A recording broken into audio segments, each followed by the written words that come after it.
Mom, we need to have a serious talk about what you did at the hospital today. I can't believe you would do something so hurtful and disrespectful to me and my wife. What are you talking about, son? Don't pretend like you don't remember. You were yelling at my wife in front of everyone. You were accusing her of being a terrible driver and saying that she was the reason why I ended up like this. You blamed her for causing me to be paralyzed. That's because she's the one who is responsible for this tragedy. She was the one who was behind the wheel when you got into that horrible accident, and this awful thing happened to you. Now my baby boy can't walk anymore. But that's not the truth, Mom. How many times do I have to explain this to you? We were stopped at a red light, obeying the traffic rules, and we were hit from behind by a guy in a truck who had fallen asleep at the wheel. It's not my wife's fault at all. Even if she had seen the truck coming towards us, there was nothing she could have done. We couldn't have moved out of the way because there were other cars stopped in front of us too. But if this terrible accident hadn't happened, you'd still be able to walk and run and dance. I'm your mother. I have to find someone to blame for this. Did you really just say that I would still be a normal person if this hadn't happened? Are you implying that I'm not a normal person anymore because I'm in a wheelchair? Listen, Mom, I don't care what you think your justification for being angry is. It's not my wife's fault, and I don't ever want to hear you say such cruel things to her again. She was injured in this accident too, you know. She has a broken arm and a concussion. So what? I don't care about what happens to some other woman's child. I'm only concerned for you. You can't blame me for being upset about your situation. You don't care about what happens to some other woman's child. You realize that she is my wife, right? She is the love of my life and the mother of our future children. She is part of our family. And this isn't the end of the world for me. I'll be in a wheelchair, but I'll still be able to work and live a normal life. So I don't need any more unnecessary worry from you. So this is how you treat me for caring about my son. Fine. If that's what you want, then I'll leave you alone. Son Tiago, I have something important to tell you. I was thinking about this a lot last night, and I came to the conclusion that it could be best for both of us if we just severed ties to each other and never spoke to each other again. What are you saying, Mom? Well, let's face it. Now that you're paralyzed, you can't really take care of yourself anymore, can you? You need someone to help you with everything, from getting dressed to going to the bathroom. If you can't take care of yourself, how are you going to take care of me when I get older and need your assistance? Take care of you, huh? Is that what this is all about? You're saying that since I can't look after you when you get old and frail, you want nothing to do with me anymore? Well, not just that. But even now I don't have the time or the energy to take care of you in your condition. I'm too old to be looking after anyone anymore. I have my own problems and needs. I know you've been helping me out with some bills since I don't work, but don't worry about me. I'll just live off the inheritance I got from your father when he passed away. And having one less family member to worry about will make things a lot easier for me. Just consider me not taking care of you in your current state as payment for raising you when you were a child. You're okay with all this, right? You must be out of your mind. How can you say such things to your own son after he gets into a major car accident that changes his life forever? I can't believe what I'm hearing from you. But you see where I'm coming from, don't you? I worked so hard to raise you all by myself. I did everything for you and gave you the best education and opportunities I could, hoping that you'd return the favor for me when I got older and needed your help. But it seems that's not possible anymore. A son can't even walk by himself is of no use to me. So please, just let me go. Let me be free from this burden. Fine, but just so I've got this straight, you're saying that you gave birth to me and raised me just so that I could take care of you when you're older? And now that I can't walk, I'm worthless to you. So you don't want to ever see me or talk to me again.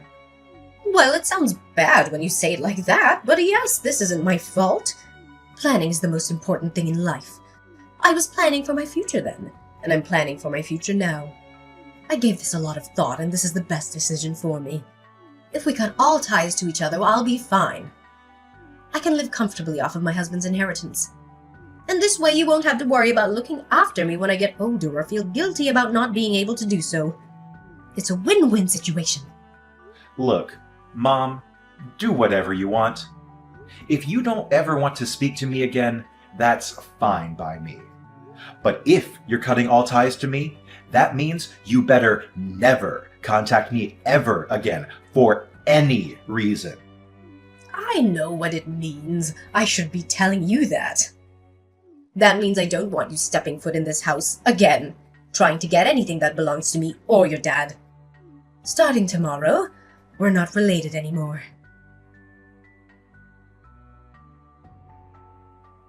Santiago, you snuck into my house today, didn't you? How dare you take my fridge and my TV? Return those things to me immediately. Those are mine. I paid for them myself with my own money when I was living there. I'm sorry for leaving them there when I moved out. I should have taken them with me sooner. That was an oversight on my part. Sorry about that. I'm glad that spare key was still in the fake rock we hid in the garden. Oh, by the way, I put all the food from the fridge into a cooler in the garage. I suggest you eat it all before it spoils or donate it to someone who can use it. Ugh, I can't believe you!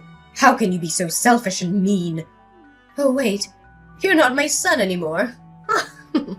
Whatever, I don't care about those things. Like you said, they've been here a long time. They're old and worn out. I'll just use some of your dad's inheritance and buy new ones that are nicer and more advanced. Yeah, why not?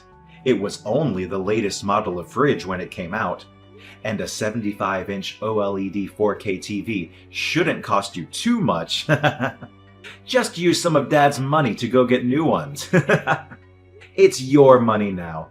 Do whatever you want with it. I don't need you to tell me that. But that's exactly what I'm gonna do. Don't message me anymore, and don't try stepping foot in this house again. And if you do, I'll call the cops and accuse you of breaking and entering. You were the one who messaged me first, and you were the one who cut me off from your life, remember? Of course I remember, and I don't regret it. You're no longer my son. You're just a stranger who stole my things. I didn't steal anything. Those things belong to me, Mom. Don't call me Mom. This is not you, the woman who raised me, taught me right from wrong, and supported me in everything I did. Stop babbling and never text me again.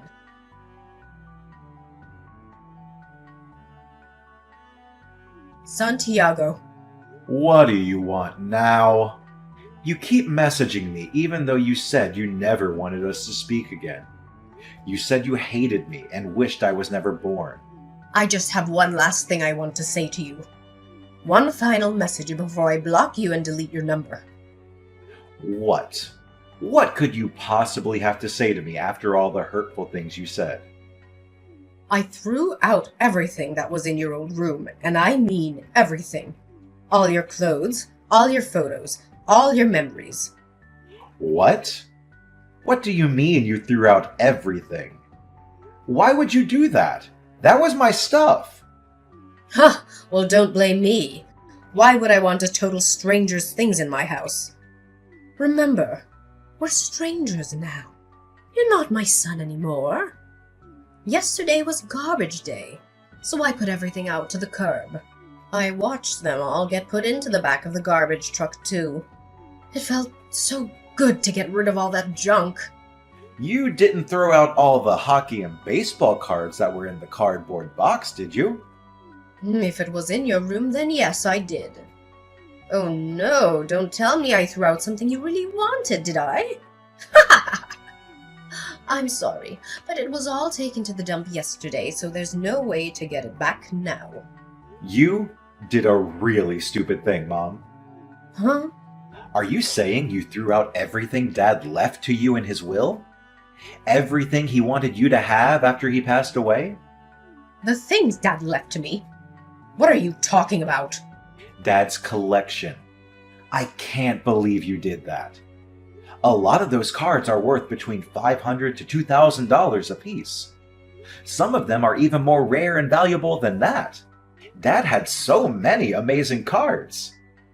The value of cards varies year by year, but I'm sure you'd have gotten at least $100,000 if you'd have sold them all. Huh? What are you talking about? You're kidding, right? Sports cards are just a kid's game, aren't they? They're just pieces of cardboard with pictures of people on them. They're not worth anything. Trading cards aren't a game. They're a hobby and an investment. Rookie cards of popular or famous players can be worth big bucks, especially if they're in mint condition and have a high grade from a reputable company like PSA or Beckett. Why did you think Dad was collecting them and holding on to them in the first place? He knew they would increase in value over time. You know I don't like sports. If it involves sports or stupid cards, I never listen to a word he said. He was always talking about his stupid collection and how much he loved it and how proud he was of it and how he wanted to share it with me someday. But I didn't care. I didn't want anything to do with him or his stupid hobby. Ha ha! Santiago, I'm still waiting for you to say gotcha. You weren't kidding, were you? Those things are worth money? Wait a minute. If they were worth money, how come you didn't take them with you? Oh, I couldn't take those with me. He left those to you. He was specific about that in his will. He said those cards were for his beloved wife Josephine, who always supported him and loved him unconditionally. Those cards were his way of saying thank you and showing his appreciation for everything she did for him. Uh-huh. You know, Dad was a collector. He collected everything. A lot of the stuff he collected just gets more valuable the older it gets. That's why he didn't sell anything before he died. He left you the things that would be worth the most in the future. You know, he gave me a few of the bigger, heavier antiques for me and my wife's new house. But he left all the small stuff for you because it would be easier to store, move around, or just sell. I know that, but I didn't know trading cards were worth anything. They're just small pieces of cardboard. Obviously, you didn't know Dad told you before he died that if you ever needed money, you could sell his collections. I assumed if the time came that you ever needed to sell things, I'd come and help you with it. But then, you decided to never speak to me again because of my accident. I had no idea. Well, I never thought you'd throw that stuff out. You knew those cards were part of Dad's collections? It's kind of funny. You threw me away, and then you threw those cards away. Ha ha ha! They were in your own room. I thought they were yours. Mom, I moved out long ago. I live with my wife. I have everything of mine here. I have everything Dad left me in his will, too. I came back the other day to get the only things of mine that were still in that house. The fridge and the TV. Everything else in there is yours. Santiago, please. You've got to go to the dump and try to get those cards back for me. Huh? No way. I'm in a wheelchair. I can't go there and do that. But you said they were worth over $100,000. You can probably find them if you get there right away. I can't search around a dump in a wheelchair. Besides, cards are worth money based on condition. They were probably crushed in the back of the garbage truck. I can't see them being worth anything now. The plastic card cases they were in wouldn't protect them from a garbage truck's trash compactor. Stop making excuses and try. At least a few of them must have survived. Wait, I've got it. If you can get those cards back for me, I'll let you be my son again. Then I'll be able to help support you again. I don't need you to support me. I'm a grown man. What are you talking about? You're in a wheelchair. You can't do anything by yourself. I'm not by myself. I'm married. My wife is here. And you know what my job is, don't you? You know I'm a 3D sculptor. People hire me to make models and sculpt for everything from plastic miniatures for painting to scale prototypes of projects. I sit at a desk and use 3D sculpting software all day. I don't need legs to do that. There are tons of jobs where people just sit at a desk all day. I don't know why you think people in wheelchairs can't do anything. Huh? You mean even though you had a big accident and you can't walk anymore, your income isn't going to change? Exactly. You really don't know anything about me, do you? In fact, I'll be getting a big settlement from insurance for this accident I had. I'll probably never need to work again, but I will because I love my job. What? You're getting money from this accident? I didn't know all that.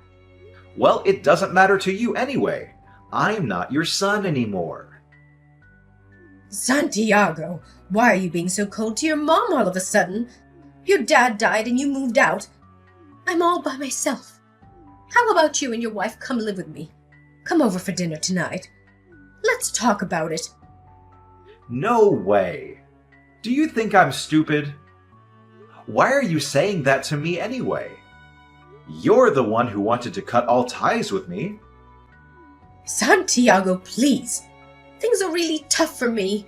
Thinking about my future now is making me really uncomfortable. I'm not surprised. I assumed it would.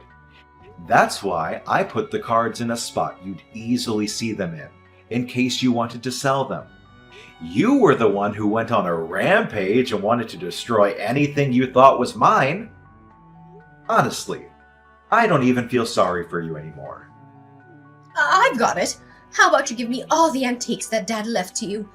I don't care if they're big and heavy. Huh? Why would I do that? Dad left those things to me and my wife.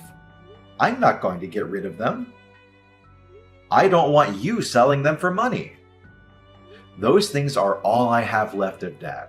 He treasured those things, and I'm going to treasure them too. At least give me a couple of them. You don't want those old things sitting in your new house. They won't match anything. Giving them to me is your best option. Don't you think your dad would be happy too because you'd be helping me out? You just don't get it, do you? Anyway, I'm not giving you anything Dad left to me. And there's no way on earth me and my wife are going to move in with you. From now on, I'm not even going to reply to any of your messages. You're so insensitive. I can't stand talking to you anymore. I've got money left in the bank. I don't need you or those antiques Dad left you. Yeah, about that. Mom, you're relying too much on that money Dad left you. I think you need to get a job. What do you have left in the bank? How much is it? Like $100,000? Yeah, so what? That's more than enough. How many people do you know with $100,000 in their bank account? I'm rich. Do you think you can live off that for the rest of your life? Huh? It's $100,000. Yeah, and how much do you spend now in a year? 20,000? Just do some simple math and you'll see that it's only going to last you about 5 years. When Dad was alive and working, your standard of living was a little high. That's why he could afford to buy all those antiques and things. But that's impossible for you now. What are you saying?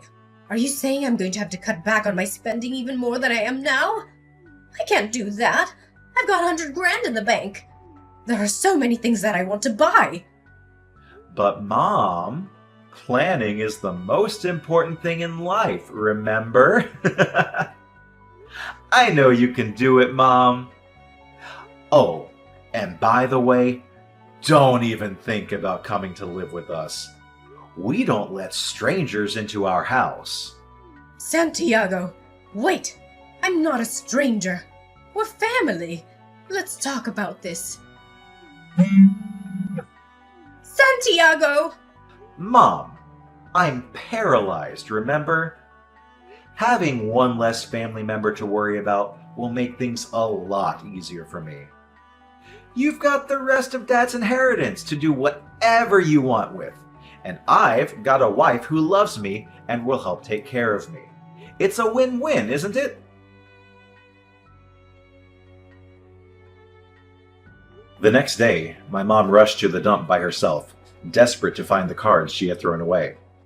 She didn't bother to ask permission from the dump workers, so she snuck in and started digging through the piles of trash. The police were called, and by the time they dragged her out of the dump, she was covered in garbage and stunk to high heaven. She looked like a madwoman, with dirt and grime all over her face and clothes. The police assumed she was off some sort of medication or something, so they brought her to my house. But I explained to them that we had cut all ties to each other and that I wouldn't be taking responsibility for her. I told them she had thrown away a valuable collection that belonged to my late father, and that she had no right to do so. The police had no choice but to take her back to her house. It was clear they didn't want her sneaking up their lockup area, even for one night. They warned me to stay away from her, as she seemed unstable and dangerous. A few days after that, my wife and I returned home from a trip to find quite a surprise when we opened their door. It looked as if a tornado had gone through the inside of our house. We had been broken into, but I knew that it was my mom who had done it. She had smashed the windows and kicked down the door, looking for anything of value that my dad had left me. I swear, my mom doesn't listen to anything anyone tells her, because I told her that Dad left all the small things to her. Nothing of mine was taken, because all the antiques I got from Dad were way too big for my mom to move by herself. But she had made a mess of everything, throwing things around and breaking them. She had also left a note on the kitchen table, saying that she hated me and that I was a selfish and ungrateful son. She said she hoped I would rot in hell for what I did to her. But my mom had tested my patience to its limit, and I decided to call the police on her for breaking into my house. When the police came and picked her up for the second time within a week, they explained how serious the consequences for breaking and entering could be if I proceeded to press charges. My mom realized that I was serious and that she needed to back off, and she begged me not to send her to jail. She said she was sorry and that she loved me, and that she just wanted the cards back. But I didn't believe her. I knew she only cared about the money. I decided not to press charges, but I also decided not to ever speak to her again.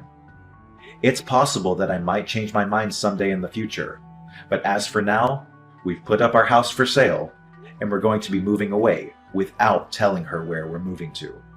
I'm changing my cell phone number too. That way, I won't have to worry about her contacting me ever again and harassing me every few days.